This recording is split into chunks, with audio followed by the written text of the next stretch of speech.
binary number system and octal number system.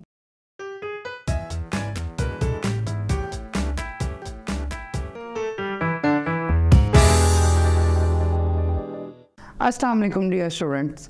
My name is Ravi Salman and here I am your computer teacher. Now I welcome all of you on the digital academic platform of Moonlight International Publishers.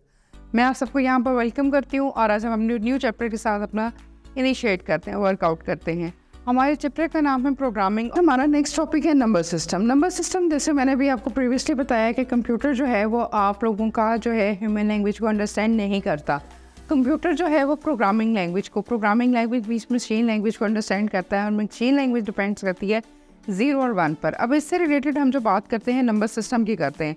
Number system में जो पहली चीज़ हमारे पास आती है वो आती है binary, जो सबसे छोटी होती है। बाइनरी बाई का मतलब BI, बाई का मतलब होता ही 2 है और बाई का मतलब होता है कि इसमें सिर्फ आपके 2 नंबर्स इन्वॉल्व होते हैं और वो नंबर्स होते हैं 0 और 1। ठीक है, तो स्मॉलेस्ट यूनिट ऑफ डाटा होता है ये। यूनिट सबसे छोटा यूनिट है कंप्यूटर के अंदर और ये आपको 0 और 1 को रिप्रेजेंट करता है। 0 बेसिकली मीन्स ऑफ और 1 मीन्स ऑन होता है। फिर हम बात करते हैं ऑक्टल सिस्टम की। ऑक्टल सिस्टम का मतलब होता है 8 का है, यानी कि आप जो वैल्यूज़ लेंगे वो लेंगे 0 to 8, 0 1 2 3 4 5 6 7 8। और एक बात मैं यहाँ पर आपको क्लियर कर दूँ कि हम जो भी सिस्टम लेते हैं नंबर सिस्टम में, ठीक है जी, 4 सिस्टम होते हैं। मैं आपको पहले बता देती हूँ, बाइनरी नंबर्स होता है, ऑक्टल नंबर होता है, डेसिमल होता है और हेक्साडेसिमल होता है। आपने वैल्यू हमेशा 0 से ही स्टार्ट करनी है। सो जब हम 0 से वैल्यू स्टार्ट करेंगे, बाइनरी हमने स्टार्ट की, स्मॉलेस्ट यूनिट है 0 and 1। फिर हम बात करते हैं ऑक्टल की। ऑक्टल में जो वैल्यूज़ आती हैं वो आपकी आती हैं 0 to 7, यानी कि 0 to 7 आप करेंगे तो देखें 0 1 2 3 4 5 6 7। तो जब 0 से स्टार्ट की 7 तक आएंगे तो 8 डिजिट्स आपके कंप्लीट हो जाएंगे। That is called an octal system. फिर हम बात करते हैं अपने डेसिमल सिस्टम की, जो हमारा नॉर्मली एवरीडे में हम डेसिमल सिस्टम को यूज़ करते हैं। डेसिमल सिस्टम में बेस जो होती है वो आपकी 10 होती है और इसमें जो वैल्यूज़ होती हैं वो आप लेते हैं 0 to 9, 0 1 2 3 4 5 6 7 8 9। तो सेम उसी तरह जब आपने 0 से वैल्यू स्टार्ट की और 9 पे ख़त्म की तो ये आपकी 10 वैल्यूज़ हो गई। और आफ्टर जो है लास्ट जो हम इसमें यूज़ करते हैं वो हम यूज़ करते हैं हेक्साडेसिमल सिस्टम। हेक्साडेसिमल सिस्टम में आप वैल्यूज़ बेस आप लेते हैं 16, यानी कि इसमें वैल्यूज़ आपके होंगे 0 to 9 और फिर 9 के बाद जब आपके पास हमने 16 तक जाना है तो 9 के बाद जब 10 आता है तो 10 को हम रिप्रेजेंट करते हैं A से, B को 11 से और C को 12 से और इस तरह ये हमारा काम 15 तक जारी रहेगा। तो ये हमारे पास नंबर सिस्टम है, ये इसको हम कहते हैं नंबर सिस्टम। तो इसमें हम बिट के बारे में जो हम पढ़ रहे थे, बिट होता है स्मॉलेस्ट यूनिट ऑफ डाटा। ठीक है, ये मैं आपको इन्फॉर्मेशन दे दूँ, ये आपका स्मॉलेस्ट यूनिट ऑफ डाटा होता है, रिप्रेजेंटेड बाय 0 और 1 होता है। फिर आपके पास मैंने आपको बताया था कि आपके पास बाइट होता है, ये बिट है, ये बाइट है। और अक्सर ये मोस्टली क्वेश्चन ये आ जाता है, what is the difference between bit and byte. तो bit is the smallest unit of data represented by 0 and 1।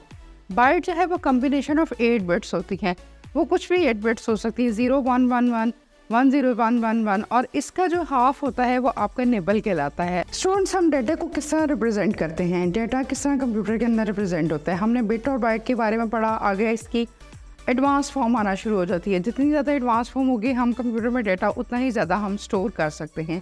पहले हमारे पास आती थी जिसका स्मॉलेस्ट यूनिट, ये कन्वर्जन है। स्मॉलेस्ट यूनिट ऑफ डाटा है, स्मॉलेस्ट यूनिट ऑफ डाटा है, that is called bit. Bit को आप स्मॉल बी से रिप्रेजेंट करते हैं और इसको जो है इसमें 1 आपके पास बिट इस्तेमाल होती है। फिर आप बात करते हैं आपके बाइट की। बाइट में आपके पास 8 बिट्स पर डिपेंड करता है और इसको रिप्रेजेंट करने के लिए आप कैपिटल B का इस्तेमाल करते हैं।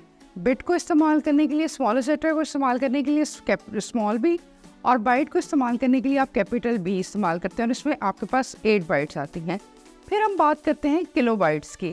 किलोबाइट्स में जो आपके पास चीज़ आती है वो आप उसको किलोबाइट्स को रिप्रेजेंट करते हैं KB से। दोनों जो हैं वो कैपिटल आएंगे, K and B दोनों कैपिटल आएंगे, KB। और इसकी जो इसको आप डिस्क्राइब करेंगे, ये इसको हम लिखेंगे 1024 बाइट से।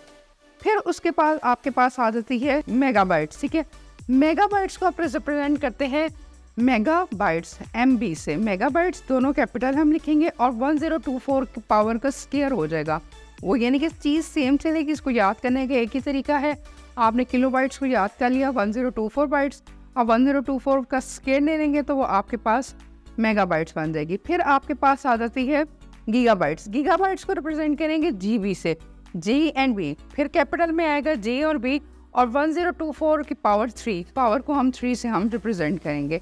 फिर आपके पास आ जाती है टेराबाइट्स। टेराबाइट्स को रिप्रेजेंट करेंगे हम, सबसे बड़ी बाइट्स है, टेराबाइट्स को रिप्रेजेंट करेंगे आप लोग TB से, T भी कैपिटल और B भी कैपिटल, ये रिप्रेजेंटेशन के लिए है। 1024 की पावर 4, ठीक है, ये आपके पास रिप्रेजेंटेशन है, डाटा रिप्रेजेंटेड है। इसकी हम एग्जांपल लेते हैं कि सपोज करेंगे एक कैमरामैन है, उसने फोटोग्राफ को शूट करना है, उसने कैमरे की सारी एडजस्टमेंट करनी है कि कैमरा किस तरह एडजस्ट करना है, किस तरह उसको पिक्सल्स को करना है, पिक्सल्स आपका यानी कि जो आपकी जो व्यू है वो किस तरह का क्लियर होना चाहिए, कहाँ पर आपका बैकग्राउंड या इमेजेस किस तरह के आने चाहिए।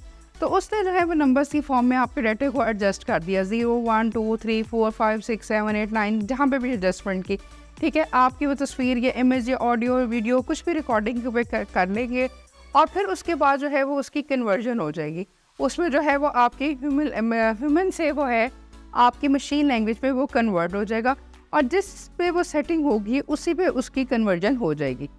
सेकेंड चीज़ जो हम पढ़ेंगे वो इसमें पढ़ेंगे नंबर सिस्टम की। नंबर सिस्टम के बारे में मैंने थोड़ा सा पहले भी आपको बताया कि नंबर सिस्टम जो होता है वो हमारा एवरीडे लाइफ में हम जो यूज़ करते हैं वो नंबर सिस्टम में ही बात करते हैं। नंबर सिस्टम में जो बेस दी जाती है वो 10 ली जाती है, जो बेस दी जाती है वो 10 ली जाती है। आगे कन्वर्जन में भी हम करेंगे, और इसमें जो वैल्यूज़ रिप्रेजेंटेड होती हैं वो आपकी 0 से लेकर 9 तक होती हैं, 0 1 2 3 4 5 6 7 8 9। मैं आपको फिर बता रही हूँ कि आपने वैल्यू 0 से ही स्टार्ट करनी है, ये डेसिमल है।